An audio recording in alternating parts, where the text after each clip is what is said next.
আর্জেন্টিনার কিছু নির্লজ্জ কিছু ফ্যানরা আছে, নির্লজ্জ তাদেরকে বলবো, কিছু মনে করবেন না। তারা উল্লাস করছে বিজয়ের। এইভাবে ল্যাংটা হয়ে উল্লাস করার কোনো কারণ আমি দেখি না। আর্জেন্টিনা ভক্তদের নির্লজ্জ বললেন নায়ক ওমর সানি। হঠাৎ কেন এমন বললেন তিনি? বন্ধুরা, বিস্তারিত জানতে ভিডিওটি না টেনে শেষ পর্যন্ত দেখতে থাকুন। আর একটি বিশেষ অনুরোধ, দয়া করে আমাদের চ্যানেলটিকে সাবস্ক্রাইব করে পাশের বেল আইকনটিতে ক্লিক দিয়ে রাখুন, যাতে সব ধরনের আপডেট খবর সবার আগে আপনি পেয়ে যান। মিশরের বিপক্ষে নাটকীয় ম্যাচ শেষে রেফারিং ও ভিএআর নিয়ে রীতিমতো বিতর্ক হচ্ছে। মিশরের কোচ হোসাম হাসান সরাসরি অভিযোগ তুলেছেন, বর্তমান বিশ্ব চ্যাম্পিয়নদের সুবিধা দিতে এবং লিওনেল মেসিকে টুর্নামেন্টে টিকিয়ে রাখতে ম্যাচটিতে কারচুপি করা হয়েছে।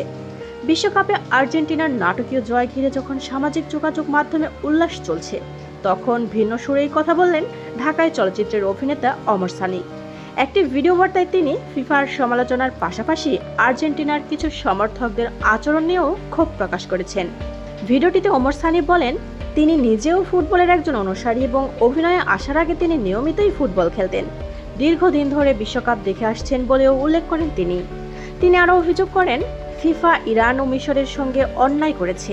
তার ভাষায়, এমন কর্মকাণ্ড দুঃখজনক এবং প্রশ্নবিদ্ধ। ব্যক্তিগতভাবে ব্রাজিলের সমর্থক ওমর সানি বলেন, ব্রাজিলের পরাজয় তিনি মেনে নিয়েছেন, কারণ তার মতে দলটি সেদিন ভালো খেলতে পারেনি। তবে আর্জেন্টিনায় কিছু সমর্থকদের বিজয় উদযাপনের ধরন দেখে তার ভালো লাগেনি। তার ভাষায়, ব্রাজিল হেরেছে, আমি এটাকে অন্যায় বলি না।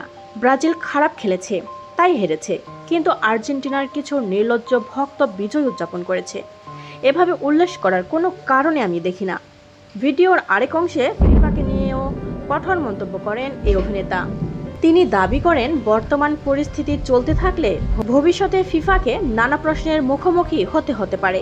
তবে বক্তব্যের শেষ দিকে নিজের মন্তব্যে কেউ কষ্ট পেয়ে থাকলে ক্ষমাও চান ওমর সানি। একই সঙ্গে তিনি স্পষ্ট করেন, লিওনেল মেসিকে তিনি ব্যক্তিগতভাবে পছন্দ করেন, তবে সেটি কোনো দলের সমর্থকদের সব আচরণের সঙ্গে একমত হওয়ার অর্থ নয়।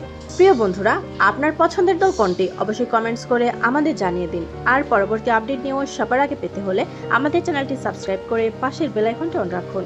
এতক্ষণ সাথে থাকার জন্য ধন্যবাদ।